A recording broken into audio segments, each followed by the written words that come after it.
pinapasalamat natin within the Eucharist.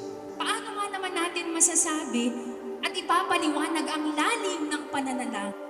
Dapat malinis ang ating puso.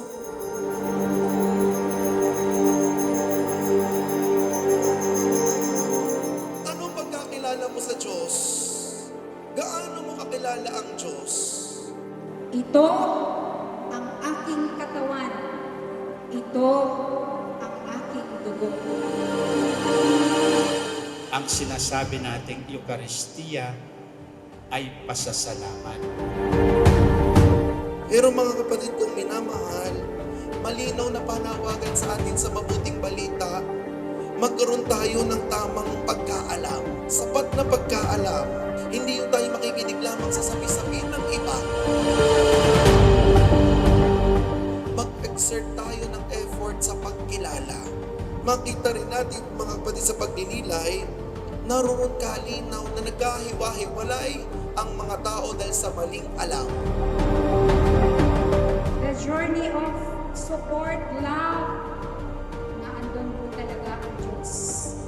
Kaya hari nawa, mga kapatid, pagkatapos nating dalhin ang ating buhay sa banal na misa, sana po ang kasunod ay ilagay natin ang ating presensya sa banal na misa. Lumapit tayo kay Jesus. Kilalanin natin siya sa panalangin. Magkaroon tayo ng personal encounter sa ating Panginoon. Isang mapagpalang araw po sa inyong lahat. Broken souls with smiling The very faces. soul of the Mass or the Holy Eucharist is the presence of God. Kaya tuwing tayo nagsisimba, yun ang unang dapat nating nasa sa isip. Diyos ang ating maiengkwentro. Diyos ang ating pinupuntahan sa bawat pagdiriwang Eucharistia. And all the others are secondary. If you're lost and you're far from reason, just look up. Having an attitude of gratitude can spell life easier as it fosters positivity and contentment. Lagi tayong pinakikinggan ating Panginoon. Lord, I offer all that I am, all that I have, all that I can. I put everything into your hands. Build it up, Lord, with the little thing that I am. By the merits of your Son, transform me, God Almighty. Pero mga kapatid, ang mukha ng paglapit natin sa ating Panginoon sa pag-amin na tayo mahina, tayo makasalanan, kinikilala natin ang kanyang kadakilaan. If you're lost and We kneel because we know that that is Jesus and the King of Kings. At tayo'y lulungkot sa Kanya. That is how we show our humility.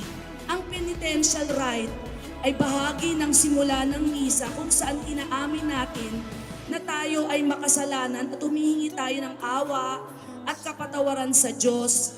Ginagawa natin ito upang maihanda ang ating sarili, ang ating puso at isip para sa banal na pagdiriwang ng misa. don't have to prove yourself. Siyang ating tunay na kaligtasan at ang tunay na kapayapaan at kapanatagan sa kanya lamang natin matatagpuan. You are love. Because you women, we imitate Mama Mary. Si Mama Mary ay nagbebelo. At kapag ini-imitate natin si Mama Mary, we also imitate her humility. Ako'y alipin ng Panginoon. If you're lost and you're far from reason, just look up, know you are loved. Just look up, know you are. Dahil dito rin sa Eucharistia, natin natutunghayan at nakikilala yung kadakilaan ng pagmamahal ni Kristo sa pag-aalay ng kanyang buhay para sa atin. To top it all, we have to be grateful and thankful because it is in the Mass, it is in the Holy Eucharist that we receive the hope for eternal salvation. Dahil ang Diyos ay hindi naghahanap ng perpekto, naghahanap siya ng taong marunong lumapit, mapagkumbaba at mapagmahal. Kahit na anong laman pa ng ating panalangin, pinapakinggan po tayo ng Panginoon. Inaalala natin in an unbloody manner yung sacrifice na ginawa ni Jesus sa krus.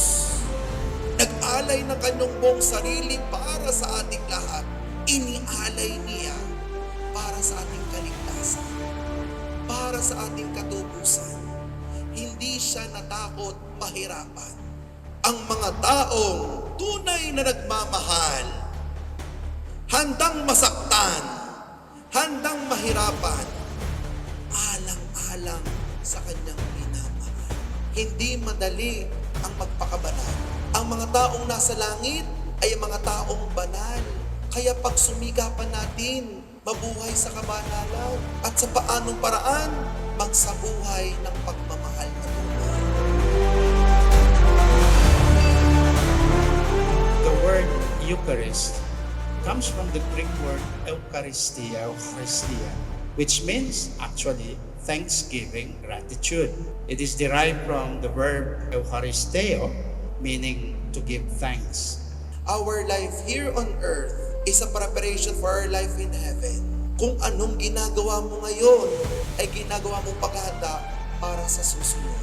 At kapag ikaw ay may personal ng interaction sa Diyos, lumalalim ang iyong panalangin, diyan ko po ilalapat ang pagninilay sa Eucharistia.